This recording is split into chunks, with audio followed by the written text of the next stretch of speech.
Hi, welcome sa malupitang recap. Ang movie natin ngayon ay pinamagatang Down by Love. Siyempre kung bago ka pa lang sa aking channel, huwag kalimutang mag-subscribe at mag-iwan ng like bilang suporta. Thank you. Nag-umpisa ang movie sa magandang preso na si Ana Amari na inililipat sa pasilidad na mas malapit sa kanyang pamilya. Dahil wala sa tamang pag-iisip habang kukuhanan siya ng mugshot, nagsimula siyang tanggalin ang kanyang damit pero agad siyang pinigilan ng opisyal at nilinaw na hindi yun body search. Habang hinahatid si Ana sa kanyang selda, napansin ng mga bilanggo ang kanyang kagandahan. Ang kasama niya sa selda na sina Zoe at Aida ay malugod siyang tinanggap habang si Sonia ay mukhang galit sa kanya. Gayunpaman, mabilis na nawala ang tensyon nang magbiro sila tungkol sa paparating na fashion show para sa pagbisita ng ministro. Habang walang nagbabantay sa kusina, ang mga preso ay nag-usap at nanigarilyo sa loob. Pagdating ng direktor ng bilangguan na si Jean Fermino, mabilis silang bumalik sa kanilang mga trabaho pero naamoy pa rin ito ang amoy ng sigarilyo. Agad silang pinagsabihan ni Jean at ipinaalala sa kanila na hindi sila pwedeng manigarilyo sa loob. Para bigyang diin ng kanyang sinabi, tinanong niya ang mga preso kung bakit umiiral ang mga panuntunan at sabay-sabay silang sumagot na iyon ay para sa kanilang kalusugan. Gayunpaman, nanatiling tahimik si Ana at nakapokus lang sa kanyang gawain. Dahil naintriga, nilapitan siya ni Jean at ibinunyag na kilala siya nito, dagdag pa na dapat siyang manatiling low profile. Habang naghahanda ang mga preso para sa fashion show, nilapitan ni Zoe ang kapwa bilanggo at organizer ng event na si Pilar para isali si Ana. Gayunpaman, pinaalis sila nito na humantong sa alitan. Mabuti na lang, isa pang preso ang namagitan at binigyan si Ana ng damit para sa event. Habang naglalakad si Ana, nabighani si Jean sa alindog nito. Sumunod na araw, nakipagkita si Ana sa warden para humiling na panatilihin ang kanyang trabaho sa kusina pagkatapos ng kanyang paglilitis sa Paris. Alam ang kanyang pansamantalang paglipat sa isang pasilidad na malapit sa bayan, nag-aalala siya kung magagamit pa rin niya ang posisyon sa kanyang pagbabalik. Bagamat nangako si Jean na mag-explore ng mga opsyon, iniwasan niyang gumawa ng garantiya. Nang tanungin siya nito kung nag-aalala siya tungkol sa paglilitis, nagkibit-balikat si Ana at nagtanong kung ilang oras sa tingin niya ang makukuha niya. Inamin ng warden na wala siyang ideya kaya nag-udyok ito kay Ana na alalahanin ang kanyang naunang pahayag na alam niya kung sino siya. Pagkatapos, nilinaw ng warden na kaunti lang ang alam nito tungkol sa kanya at ipinaalala sa kanya na wala siya sa lugar para magpasya ng kanyang kapalaran. Nagtataka tungkol sa kaso nito, sinuri ni Jean ang record ni Ana sa sandaling bumalik siya sa kanyang opisina. Sa ballet recital ng kanilang anak, si Jean at kanyang asawa na si Elise ay buong pagmamalaki na nanood. Makalipas ang ilang araw, nakipagkita sila sa guro ng kanilang anak na nagsisisi na ibinahagi na ang kanilang anak ay binubuli dahil sa kanilang trabaho. Dahil nasaktan, binigyan din ni Jean na sila ay tagapaglingkod ng sibilyan at hindi kriminal bago umalis ng may pagkadismaya. Mabuti na lang na natiling kalmado si Elise at nagawa rin siyang pakalmahin. Kalaunan, bumisita ang ina ni Ana at buong ipinagmalaki at ipinakita ang sweater na binili niya gamit ang pera na kanyang anak. Sa pagkadismaya, pinaalalahanan nito ni Ana na gumastos ng mabuti dahil maliit lang ang kanyang kinikita sa loob ng bilangguan. Sa kanilang break sa bakuran, tinuya ni Pilar si Ana dahil alam niyang hindi ito lalaban. Gayunpaman, tinulak siya ni Ana kaya nagkaroon ng away sa pagitan nila. Makalipas ang ilang linggo, nakipagkita si Jean kay Ana para tugunan ang kanilang away. Habang pinagsasabihan niya ito, pinilit nitong magsumikap na umalis. Pero pinigilan niya ito at ipinaliwanag na sinusubukan lang niyang tulungan siya na mapanatili ang mabuting pag-uugali para sa kapakanan ng kanyang kaso. Habang nakaupo, ibinunyag ni Ana ang kanyang pag-aalala tungkol sa kanyang ina na namumuhay mag-isa. Sa pagbago ng kanyang plano sa hinaharap, ibinahagi niya ang kanyang layunin na pumasok sa kolehiyo pagkatapos makulong at sinasabi na kumukuha na siya ng mga klase sa loob ng pasilidad bilang paghahanda. Sa kusina, aksidenteng nahiwa ni Ana ang kanyang daliri kaya tinulungan siya ni Zoe na gamutin ito sa kanilang selda. Sa sandaling iyon, yumuko si Zoe para halikan siya. Sa gulat, napaatras si Ana sa pagkadismaya at napagtanto na ang kabutihan ng kanyang kasama sa selda ay may lihim na motibo sa lahat ng pagkakataon. Pagkatapos makipagkita sa kanyang abogado, ang nag-aalala na si Ana ay nagsabi kay Jean na baka harapin niya ang 15 taon na pagkakakulong. Pagkatapos, binalaan siya ni Jean tungkol sa malupit na mga kondisyon sa kulungan ng Florimer Ogis kung saan siya mananatili sa panahon ng kanyang paglilitis. Habang binabati siya na sana maging maayos ang lahat, ipinaalala nito sa kanya ang tungkol sa kanyang trabaho sa kusina, umaasang magagamit pa rin ito sa kanyang pagbalik. Sa Florimer Ogis, naghanda si Ana para sa kanyang unang araw ng paglilitis. Sa korte, malumanay siyang pinayuhan ng kanyang abogado para sa kanyang mapanuksong pananamit kaya nilagyan siya nito ng bandana para takpan. Balik sa kanyang selda, ang malungkot na si Ana ay sumulat kay Jin na nagnanangis na ang kanyang pagtatangka na magbihis ay humantong sa pamimintas at pagpapahayag ng damdamin ng pagkabigo. Tinapos niya ang liham sa pamamagitan ng muling pagpapatibay sa kanyang pag-asa na makabalik sa kanyang trabaho sa kusina. Habang binabasa ni Jin ang sulat, tinanong siya ng kanyang asawa kung ano ang kanyang ginagawa at niyaya na siyang matulog. Tumango lang si Jin at iniwasan na banggitin ng nagpadala ng liham at sinabing matutulog na rin siya maya-maya. Sumunod na araw, sinubukan ng warden na dumalo sa huling araw ng paglilitis ni Ana pero hindi siya pinapasok. Sa huli, sinintensyahan si Ana ng 9 na pagkakakulong. Balik sa pasilidad, nakipagkita si Ana kay Jin na nagmungkahi na iapela ang kanyang kaso. Sa mahigit na 4 na pagkakakulong, ang matagumpay na apela ay pwedeng mabawasan ng kanyang sentensya. Sa intriga, nagtanong si Ana kung paano mababawasan ang kanyang sentensya kung saan binigyan din ni Jin ang kahalagahan ng mabuting pag-uugali. Nang makumpleto ang trabaho sa kusina, itinalaga ni Jin si Ana sa maintenance pero inalok niya din ito na maging office girl 1 beses sa 1 linggo. Kasama sa kanyang gawain ng pag-order ng may diskwento sa malapit ng mag-expire na mga produkto mula sa supplier na natagpuan ni Jin at ibenta ito sa mga bilanggo sa mas mababang halaga at pagsubaybay sa inventaryo.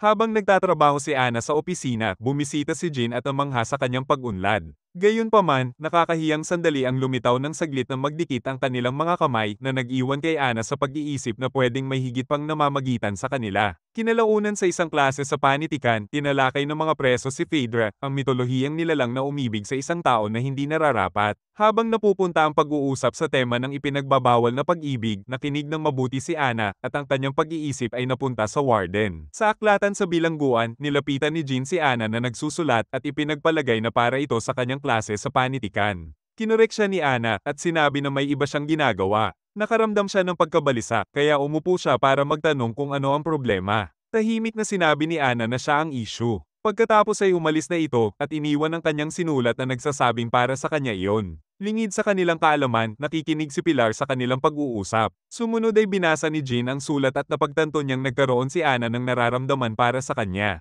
Gayunpaman, kinilala rin niya ang pagiging hindi naangkop ng kanyang damdamin at humiling ng paglipat sa ibang bilangguan. Kinagabihan, nakatanggap si Jin ng agarang tawag kaya nagmadali siyang pumunta ng pasilidad pagkatapos salakayin ni Pilar si Ana. Sumunod na araw, binisita ni Jin si Ana sa opisina at kinilala ang kanyang halaga sa pasilidad dahil sa kanyang kasanayan. Bigla, nagtangka siyang yakapin ito at halikan. Bagamat sa una ay tumanggi si Ana, sa huli ay pinagbigyan niya rin ito na humantong sa mainit nilang laban kung saan umamin din siya na hindi niya gustong lumipat ng bilangguan. Isang araw, pumasok ang warden sa opisina at nakita si Ana na nakabihis at pinalamutian ng mga dingding ng mga guhit na nag-iisip ng buhay na magkasama sila. Pagkatapos, nag-umpisa na naman ang mainit na laban sa pagitan nilang dalawa. Gayunpaman, lumalabas na isa lang iyong panaginip. Kinalaunan, ipinatawag ni Jin si Ana para sa isang meeting at nang may panghihinayang, inamin nito na mali ang kanilang naging aksyon. Dagdag pa na handa siyang ibigay ang kahilingan nito na paglipat ng pasilidad.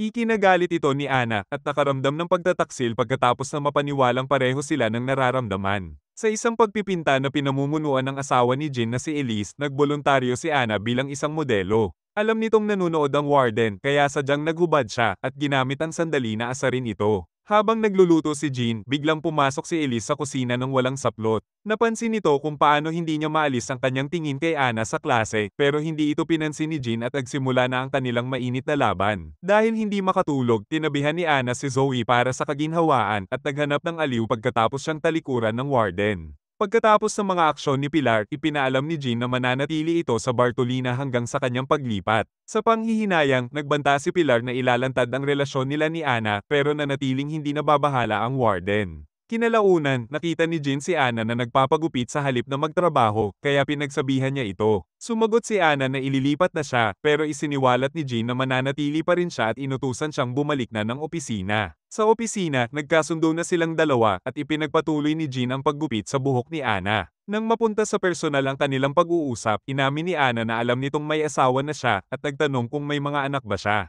Pero tumangging sumagot si Jin. Gayunpaman, ikinalulungkot ni Ana ang paghihirap na isipin na uuwi siya sa kanyang pamilya. Bilang pagbabalik ng pabor, ginupit ni Ana ang buhok ni Jin kung saan sinabi nito na tinanggihan ng ibang pasilidad ang paglipat nito. Sa pagdududa sa kanya, pinagbantaan niya ito gamit ang gunting at hiniling ang katotohanan. Mabilis na pinawi ni Jin ang tensyon at pagkatapos aminin na iyon ang kanyang tawag, nag-uumpisa na naman ang malupit at masarap nilang laban. Sa bahay, pinuri ni Elise si Jean sa kanyang gupit habang nanonood ng palabas sa TV na nagtatampok kay Anna at Zoe. Dito, inamin ni Anna na may gusto siya sa isang tao pero duda siya sa kanilang kinabukasan ng kanilang relasyon pagkatapos siyang palayain. Sa opisina, sina Jean at Anna ay gumawa na naman ng malupit na eksena. Pagkatapos, sinimulan ni Anna na banggitin si Phaedra bilang isang tango sa kanilang ipinagbabawal na relasyon. Ang kanilang sandali ay naputol nang pumasok ang sekretarya ni Jean para ipaalala sa kanya ang paparating na meeting. Sa meeting, ipinahayag ng mga opisyal ang pagkabahala sa pagtaas ng mga order sa mga preso pero minaliit ito ni Jean at iniugnay sa mas mababang presyo.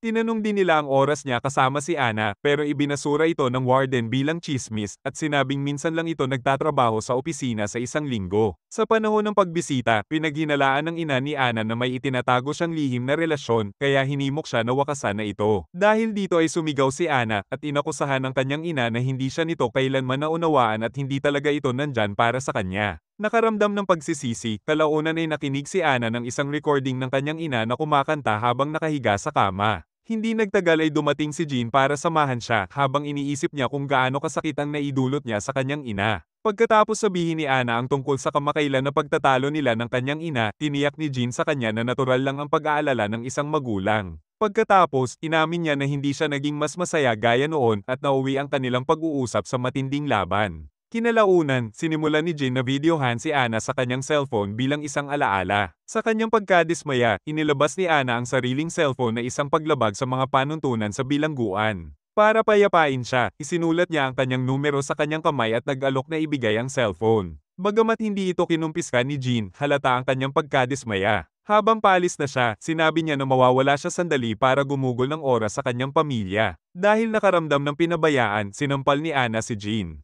Habang pinaplano ng asawa at anak ni Jean ang kanilang bakasyon, nagpadala siya ng maraming mensahe kay Anna na humihiling ng tugon. Wala sa tamang pag-iisip, hindi niya napansin na tinatanong siya ng kanyang anak. Nang ibalik siya sa katinoan ni Elise, nagmadali siyang sumagot at hindi sinasadyang banggitin ang pangalan ni Anna. Dahil hindi siya pinapansin ni Anna, gumawa si Jean ng plano. Nagpanggap siya na kailangan niyang linisin ang kanyang opisina, kaya hiniling niya sa kanyang sekretarya na tumawag ng maintenance at bigla niyang hiniling si Anna. Bago ito dumating, isinara niya ang mga kurtina at itinago ang mga larawan ng kanyang pamilya. Nang pumasok si Anna, pinagalitan nito si Jean sa pagtrato sa kanya bilang isang bagay at ipinapaalala sa kanya na siya lang ang mayroon siya. Habang sinusuri ang kanyang mga gamit, nakita nito ang kanyang baril at basta-basta itong kinuha. Pagkatapos niya itong itutok kay Jean at sa kanya, kalaunan ay ibinalik na niya ito. Sa labas, inamin niya na may mga sandali na gusto na niyang wakasan ang lahat kaya nag-udyok ito kay Jean na aliwin siya. Habang nagbabakasyon kasama ang kanyang pamilya, hindi mapigilan ni Jean na isipin si Anna. Samantala, si Anna at kanyang mga kasama sa selda ay nagparty sa kanilang selda.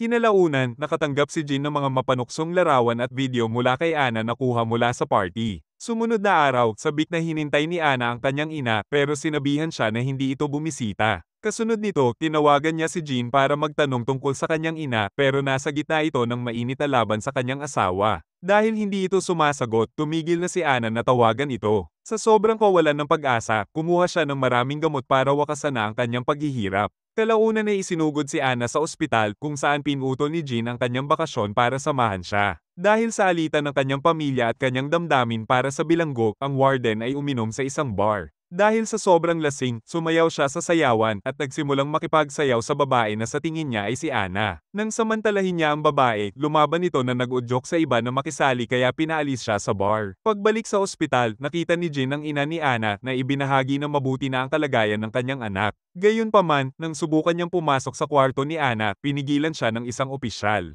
Ipinaliwanag ng opisyal na ang hudisyal ay may mga katanungan na humahadlang sa mga kawani ng bilangguan na makisalamuha kay Anna. Sa bahay, kinumpronta ni Elise si Jean dahil hindi sila nito sinundo at sinabihan siya na matulog sa sopa. Makalipas ang ilang araw, ipinatawag si Jean ng mga awtoridad ng bilangguan tungkol sa mga isyu sa kanyang pasilidad.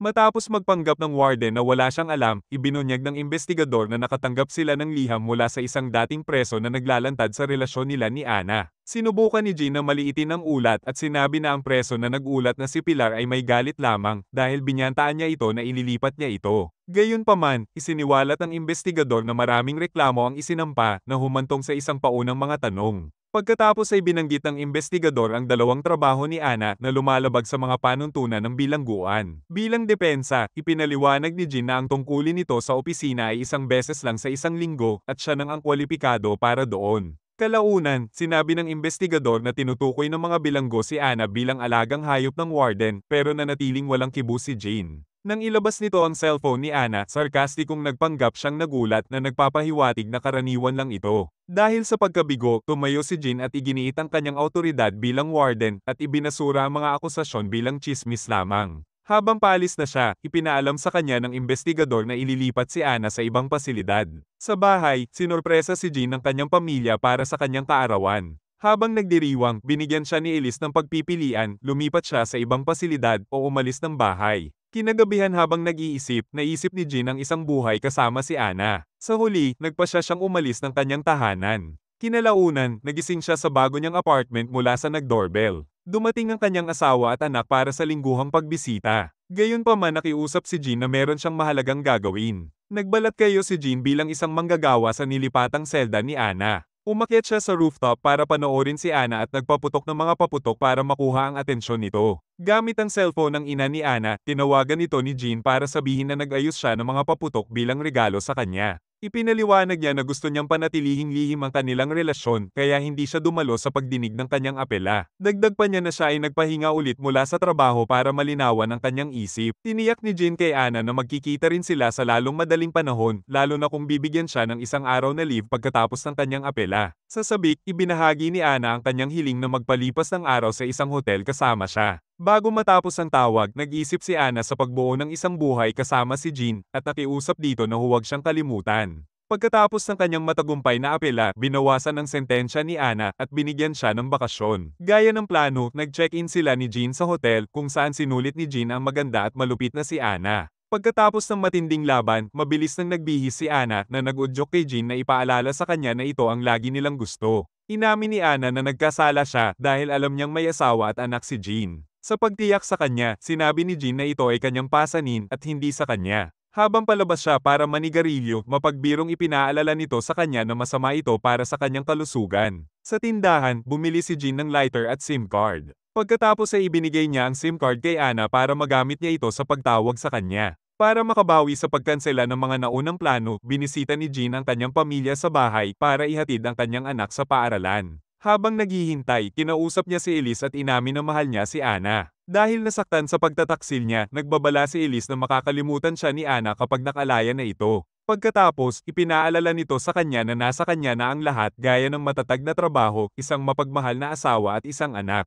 Bago umalis si Jean, binigyan niya si Elise ng mahigpit na yakap at hinimok na gumising dahil hindi na siya maghihintay magpakailanman. Ilang sandali pa, tumunog ang cellphone ni Jean sa kusina, kaya sinagot ito ni Elise at nakilala si Ana. Sa pait, sinabi niya kay Ana na sinira nito ang kanilang buhay at sinabi na magiging mabuti ang lahat kung mawawala siya. Tumawag talaga si Ana kay Jean para sabihin na buntis siya. Pero dahil hindi niya ito makausap, hinimok siya ng kanyang kasama sa selda na bisitahin ang infirmary para ipaalam sa kanila ang kanyang sitwasyon. Tumanggi si Ana dahil hindi niya gustong ilantad si Jean at ilagay sa ilanganin ng kanyang karera. Nang tanungin siya kung gusto niyang itago ang bata, inisip ni Ana ang kanyang pagnanais para sa isang pamilya pero hindi sa halaga ng pagsira sa iba. Balik sa trabaho, sinubukan ni Jean na tawagan si Ana at nag-iwan ng mensahe dahil hindi ito sumasagot. Makalipas ang ilang sandali, sa kanyang gulat ay dumating ang mga pulis para arestuhin siya. Habang nagbabody search, nakita ni Jean si Ana na inihahatid ng pulis. Kinalaunan, ipinakita sa kanya ng isang opisyal ang mga listahan ng kanyang mga tawag kay Ana at ang CCTV footage ng kanyang pagbili ng SIM card.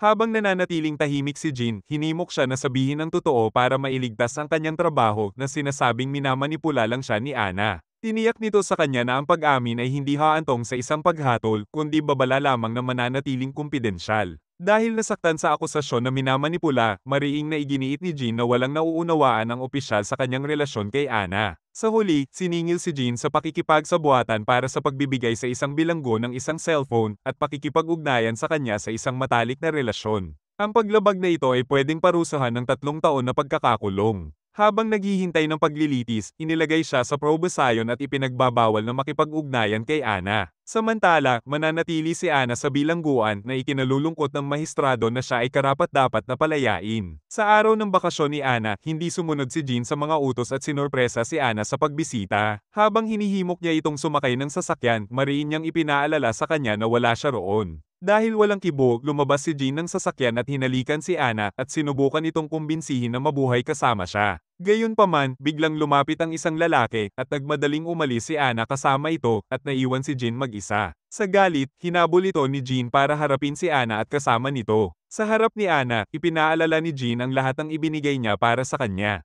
Pagkatapos, namagitan ng kasama ni Ana at itinulak si Jean sa lupa. Dahil sa hindi pagkakaunawaan, lumingon saglit si Ana kay Jean bago umalis. Pagkatapos ng dihan ni Ana, pumunta si Jean sa balay ng kanyang anak kung saan napansin siya ng kanyang asawa. Samantala, bumisita si Ana at kanyang kasama sa isang klinik kung saan nagpasya siya na hindi ituloy ang kanyang pagbubuntis. Makalipas ang ilang taon, humarap si Jean sa korte para sa kanyang paglilitis. Bago magsimula ang paglilitis, ipinaalala sa kanya ng kanyang abogado ang kanilang diskarte para sabihing minamanipula siya ni Ana. Makalipas ang ilang sandali, pumasok si Ana kasama ang kanyang abogado at nagsimula na ang paglilitis. Nang magkatinginan sila, pareho silang nagpalitan ng ngiti na tila ayos lang kung anuman ang kahihinatnan ng lahat. At dito nagtatapos ang movie. Thank you for watching.